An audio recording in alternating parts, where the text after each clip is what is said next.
Oh, hello, everybody. It's a pleasure to participate in such an interesting regional conference about artificial intelligence and legal issues. And today I will talk about generative artificial intelligence and information integrity. And in this regard, let me introduce myself first. My name is Svitlana Mazepa, and I'm an associate professor of the Department of Criminal Law and Procedure of West Ukrainian National University, and also I'm an international researcher of the Center of European and International Criminal Studies of Osnabrück University. So today I will talk a little bit about some interesting points. So today's map. First, would like to underline and want to mention Russian aggression war against Ukraine, and also it's very important that nowadays modern wars combine traditional battles with cyber warfare. A lot of questions about cyber warfare, and in particular with information operations. And we will talk later.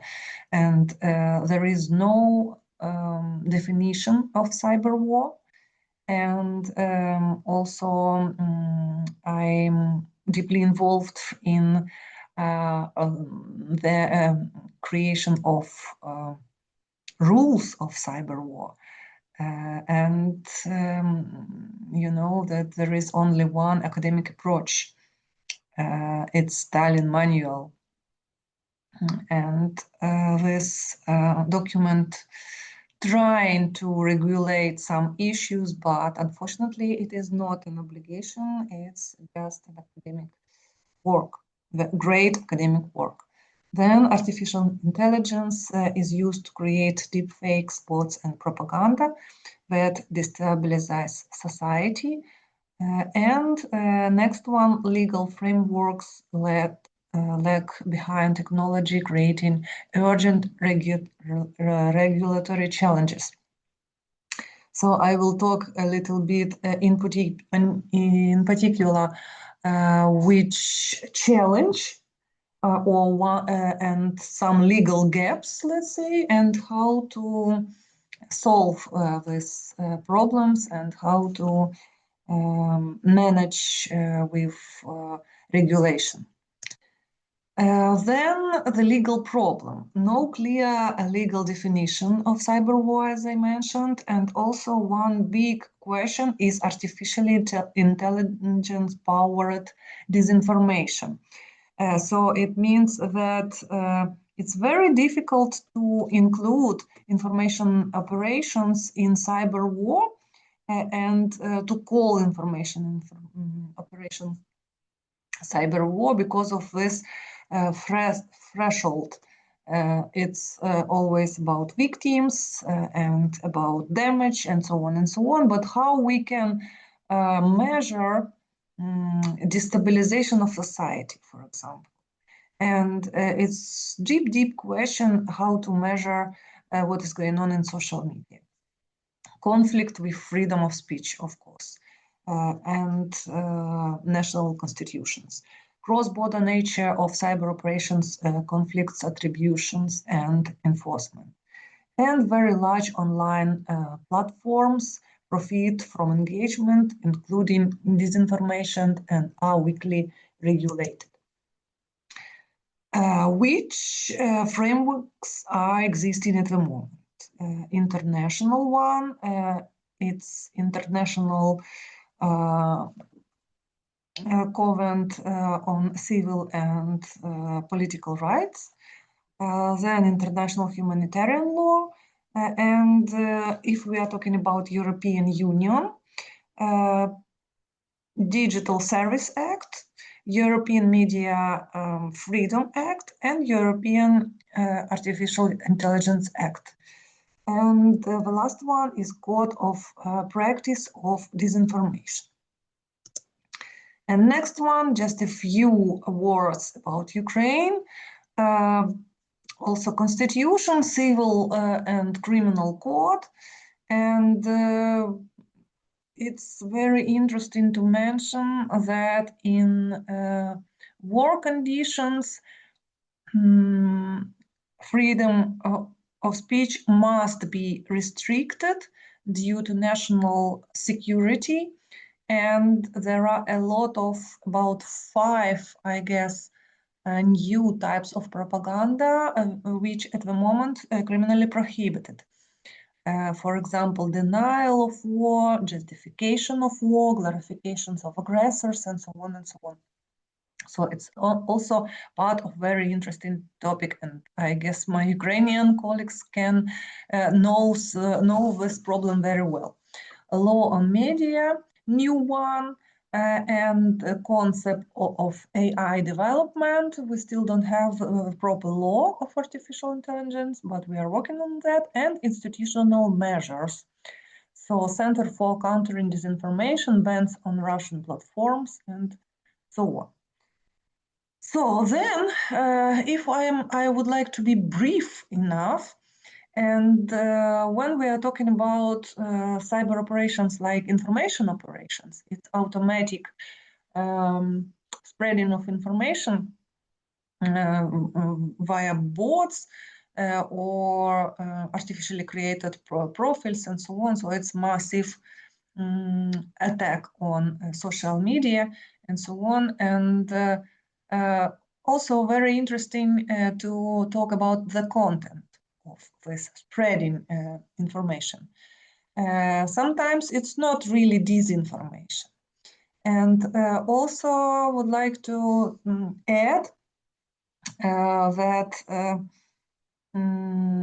here on the slide you can see a few frameworks and content which is prohibited by national laws. We are talking about hate speech, terrorism, child pornography, disinformation, and also propaganda of war. So there are a lot of instructions that if we are talking about this content, it should be immediately deleted or should be deleted during 24 hours or 72 hours and so on. But the question is that what if we are talking about participatory propaganda? What is it exactly? It's a form of propaganda in which the audience is not only the passive recipient of messages, but also are actively engaged in creating, adapting, and spreading them. Unlike traditional top-down propaganda, it leverages social media dynamics to turn individuals into the co-producers of narratives.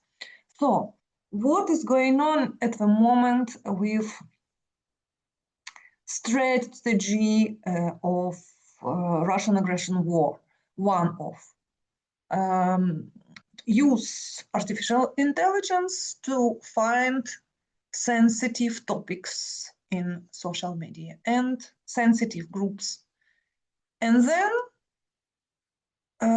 just to put some information inside these groups. And here I just mentioned few key features. It's active involvement. So it looks like citizens or users, they are producing this, reproducing this. Then decentralization, it's more about content spreading through network in multiple variations. Legitimacy effect, its messages appeared more authentic when they come from ordinary people. So with artificial intelligence, they can find sensitive topics, then create, again with artificial intelligence, very nice constructed participatory propaganda. And sometimes it's really difficult even with algorithm to understand it because it's more looks like masquerades under freedom of speech, and people talk to each other. And very interesting phenomenon in these groups, it called echo chamber. So it means that people talking from one to each other, and they have this feeling that they have the right, so they are talking truth. That is very dangerous situation.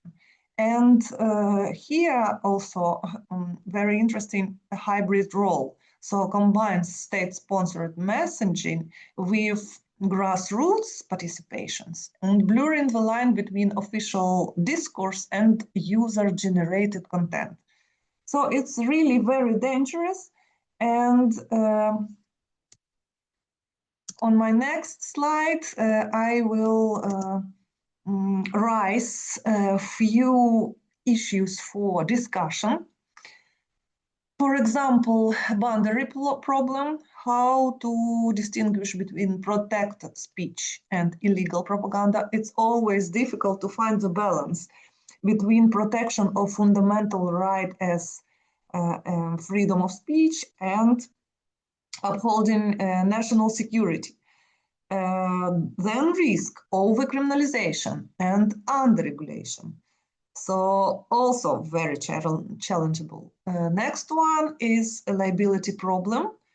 Who should be held responsible? The state actor, the platform, the individual user, and so on. So it's also interesting to share Ukrainian experience because I read a lot of court decisions and just in case to share how it works in the country which is in war at the moment. And enforcement problem, participatory propaganda spreads at scales millions of small acts. And legal system cannot prosecute everyone, and need for proportionate target responsibles. So here, just a few questions, and there are a lot of much more. And you can contact me via email, and it was a pleasure to have such a nice pre-discussion with you, and thank you very much for your attention.